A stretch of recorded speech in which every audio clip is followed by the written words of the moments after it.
கேட்ட இந்த நடவடிக்கை எடுக்க சொல்லி சொல்லுங்க. இந்த பள்ளிவாசல் யானை, இந்த பள்ளிவாசல் நான் கேட்டா சிறுபான்மையினரின் பாதுகாவலரே நாங்க தான், திமுக தான் சொல்லி சொல்லுவாங்க. பள்ளிவாசல்ல இருக்கக்கூடிய இந்த யானைக்கு கூட இந்த திமுக அரசால பாதுகாப்பு கொடுக்க முடியாது.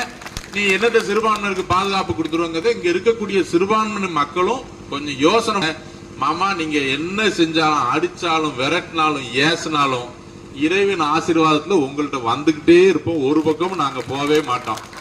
ஆமா, உங்களுடைய ஆசீர்வாதம் எங்களுக்கு இருந்துகிட்டே இருக்கணுங்கிறது தான் எங்களுடைய வேண்டுதல். என்னன்னு கேட்டீங்கன்னா, இந்த கடையநல்லூர் தொகுதி மக்கள் போன தடவை 26 ஓட்டுல ஜெயிக்க வச்சாங்க. இந்த தடவை 33,000 ஓட்டுல அனைத்து இந்திய அண்ணா திராவிட முன்னேற்ற கழகத்தை இந்த தொகுதியில ஜெயிக்க வைப்பாங்க. என்ன எங்க மாமாமார் ஓட்டு போட்டீங்கன்னா 42,000 ஓட்டு ஆகி கூட எங்களுக்கு அது பெரிய மகிழ்ச்சியா இருக்கவங்களுக்கு தான் உங்கள்ட்ட நாங்க கேட்டுக்கிறேன். உண்மையிலே இந்த திமுக உங்களுக்கு என்ன செஞ்சிச்சுன்னு பாருங்க. எதுவுமே கிடையாது மாமா. நீங்க அதையும் யோசனை பண்ணி பாத்துக்கோங்க.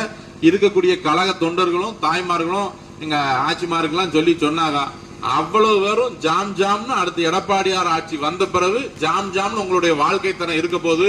அனைத்து இந்திய அண்ணா திராவிட முன்னேற்ற கழக தொண்டர்களும் நீங்க நிர்வாகிகளும் உழைப்பதற்கு தயாராயிக்கோங்க. எடப்பாடியார் முதலமைச்சர் ஆவது 100% உறுதி. அதுல நம்ம தென்காசி மாவட்டம் 5ஐயும் வெற்றி பெற வைக்கணும்னு சொல்லி உங்களுக்கு கூறி வாய்ப்புக்கு நன்றி கூறி விடைபெறுகிறேன். நன்றி, வணக்கம்.